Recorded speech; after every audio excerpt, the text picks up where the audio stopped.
السلام علیکم ورحمۃ اللہ وبرکاتہ۔ اللہم صلی علی سیدنا و مولانا محمد وعلی آل سیدنا و مولانا محمد وبارک وسلم صلاۃ و سلام علیک یا رسول اللہ صلی اللہ تعالی علیہ وآلہ وسلم۔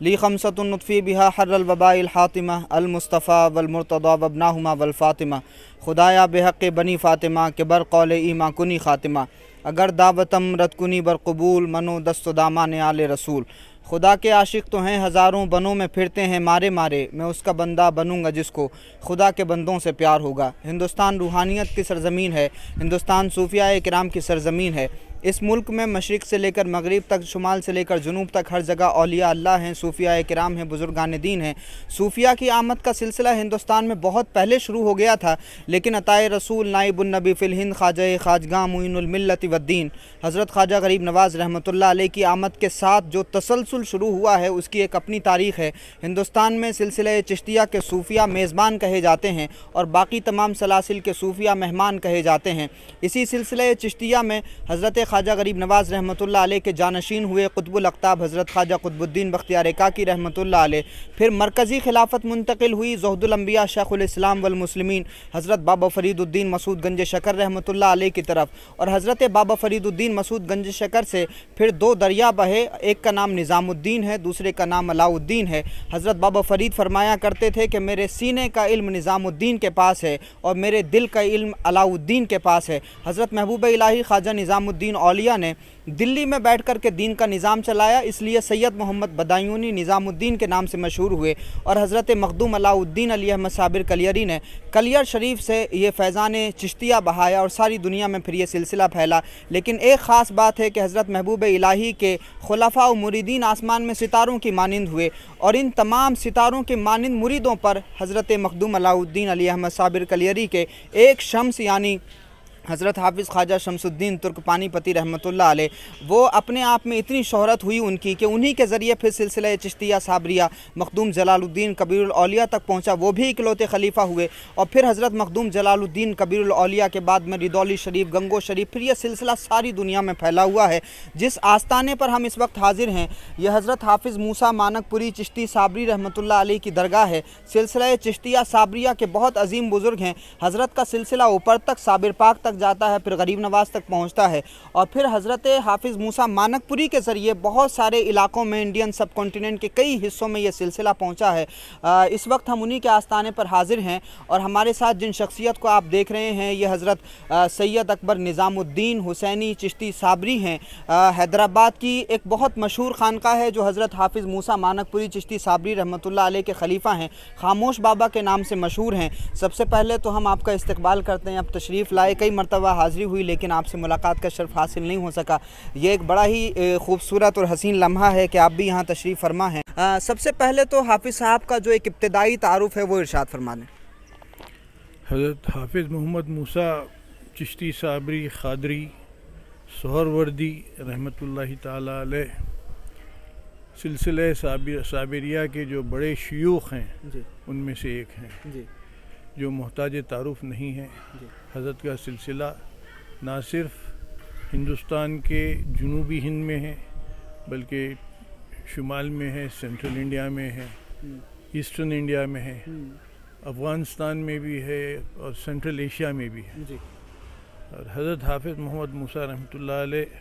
حضرت سید پیر جی اعظم صاحب روپڑ شریف کے خلیفہ اور جانشین ہوئے، اور حضرت سید اعظم صاحب رحمۃ اللہ تعالیٰ علیہ حضرت پیر سالم صاحب کے خلیفہ تھے، اور بھانجے بھی ہوتے تھے، اور حضرت پیر سید سالم صاحب حضرت ابو سعید میران بھیگ رحمۃ اللہ علیہ کے خلیفہ تھے۔ تو یہ سلسلہ حضرت حافظ اللہ کا وہ پورے ہندوستان میں الحمدللہ سلسلے حافظیہ صابریہ کا فیض جاری ہے، اور حضرت حافظ موسیٰ رحمۃ اللہ علیہ کے خلفاء میں جو مشہور خلفاء ہیں جس کا کتابوں میں تذکرہ آتا ہے وہ حضرت سید معین الدین حسینی شاہ خاموش جو حیدرآباد میں ہیں، جس کا فقیر سجادہ نشین ہے، اور حضرت مولانا میر امانت علی شاہ صاحب امروہی بھی، مولانا غلام علی شاہ صاحب امروہی بھی، مولانا سید امانت علی شاہ صاحب بجنوری، حضرت مولانا محمد شاہ صاحب جی تھانے سری جی اور حضرت حافظ بانکے رحمۃ اللہ تعالیٰ علیہ، یہ ان حضرات کا تذکرہ بہت ہے، اور ان کا یہ خلفاء کا سلسلہ نہ صرف ہندوستان بنگلہ دیش بلکہ پاکستان میں بھی کثرت سے ہے، اور یہ مانک پور شریف جو ہے پارٹیشن سے پہلے ہم سنتے ہیں کہ 100% مسلم راجپوتوں کا گاؤں تھا، اور پارٹیشن کے جو ستم ہوا اس میں یہاں سے تمام منتقل ہو گئے۔ آپ نے سید اکبر حسینی قدس سرہ سے ساری باتیں سن لی حضرت حافظ صاحب کے حوالے سے، کوئی واقعہ حضرت کا ذرا ارشاد فرمائیں گے ناظرین کے لیے جو بہت دلچسپ ہو حضرت کی زندگی سے متعلق؟ حضرت حافظ موسیٰ رحمۃ اللہ علیہ سراپا کرامت تھے۔ حضرت کم سنی میں ہی جو ہے حفظ کی تکمیلی کیے، پھر پیر کی تلاش میں حضرت نکلے، اور ایک اور سید اعظم صاحب ایک بزرگ تھے جو پنجاب میں ہی واقع تھے، ان سے ملاقات ہوئی تو انہوں نے کہا نہیں تمہارا مقام روپڑ کے سید اعظم کے پاس ہے، تو حضرت پھر وہاں تشریف لے گئے، پھر وہاں حضرت سید اعظم صاحب رحمۃ اللہ علیہ نے حضرت کو اپنی پوری خانقاہ سپرد کر دی، اور کہا کہ تم یہاں سے روپڑ سے جاؤ اور مانک پور میں، بس تو حضرت وہاں سے حضرت کے تمام خانقاہ کو مانک پور شریف منتقل کیا۔ بہت سارے کرامات۔ ایک اور بات بتائیے گا، چونکہ ماشاءاللہ آپ بہت قابل بھی ہیں، آپ نے کتاب بھی حافظ صاحب کے حوالے سے لکھی ہے، اور جو میں نے آپ کا تعارف اس میں پڑھا تو مجھے اندازہ ہوا کہ ماشاءاللہ بڑی قابل شخصیت ہیں آپ۔ حضرت یہ بتائیے گا کہ ہم جب بزرگوں کی تاریخ پڑھتے ہیں تو ایک ہی اینگل بس نظر میں آتا ہے کہ کرامتوں کا اور بزرگوں کے جو تصرفات ہیں ان کا، لیکن یہ جو کرامتیں کسی بھی ولی اللہ کو حاصل ہوتی ہیں ان کے پیچھے جو محنت ہوتی ہے، جو مجاہدات ہوتے ہیں، جو عبادتیں ہوتی ہیں، جو ریاضتیں ہوتی ہیں، ان کے حوالے سے پیغام امت کو کیا دینا چاہیں؟ دیکھیے یہ تو خانقاہیں جو ہندوستان میں ہیں وہ آپسی بھائی چارگی باہمی اتحاد کے لیے قائم کی گئی تھی، چونکہ مساجد کے اندر غیر مسلم کو آنے نہیں دیا جاتا تھا، منادر کے اندر غیر ہندو کو آنے نہیں دیا جاتا تھا، تو صوفیاء اکرام خانقاہیں جو قائم کی وہ اسی مقصد سے قائم کی کہ بلا امتیاز مذہب و ملت ہر کوئی یہاں پر آئے، یہاں کے جو بھی شیخ ہیں ان کے تصرفات سے فیضیاب ہوں، اور اس سے جو ہے خود بھی مستفید ہوں، اپنے خاندان کو بھی مستفید کریں، اپنے علاقے کو بھی استفادہ حاصل کریں۔ تو اس وجہ سے یہ خانقاہیں پورے ہندوستان میں چھائے ہوئے ہیں، جس کی وجہ سے آج پورے خانقاہیں آباد ہیں۔ الحمدللہ۔ تو یہ صوفیاء کرام کے جو تصرفات ان کو حاصل ہوتے ہیں ان کے پیچھے ایک بڑی لمبی محنت ہوتی ہے، اسٹرگل ہوتا ہے، عبادتیں ہوتی ہیں،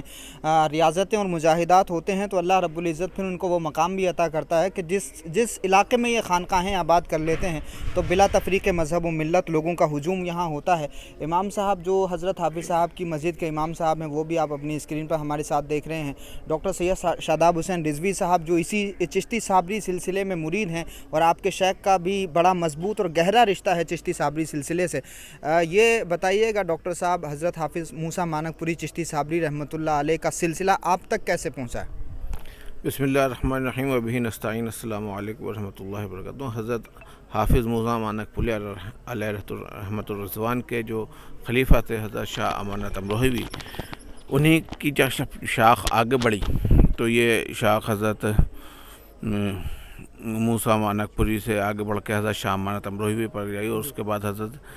سید مختار، اس کے بعد خلیل احمد امروہوی، اور اس کے بعد حضرت سید نور الامین کاظمی۔ تو یہ بیچ میں ایک دو اور بزرگ بھی ہیں، تو میں نے شارٹ میں بتایا یہ جو سلسلہ حضرت شاہ امانت امروہوی والا شاخ ہے حضرت کی، یہی سلسلہ ہمارا ہے، اور الحمدللہ بہت فیضیاب سلسلہ ہے، بہت ہی درخشاں ہے، اور الحمدللہ اس سلسلے کی خاص بات یہ ہے کہ آپ اس کو جہاں پر بھی پائیں گے روشن پائیں گے، اور اس کے اندر جتنے بھی لوگ ہیں جیسا حضرت نے بتایا کہ بلا تفریق مذہب و ملت اتحاد و اتفاق کے لیے یہاں پر آئے، جیسا حضور غریب نواز کا قول ہے کہ محبت سب کے لیے نفرت کسی سے نہیں، تو اسی قول کو عملی جامہ پہناتے ہوئے تمام بزرگان دین اس دنیا میں، اس ہندوستان میں ایک گنگے جمنی تہذیب کو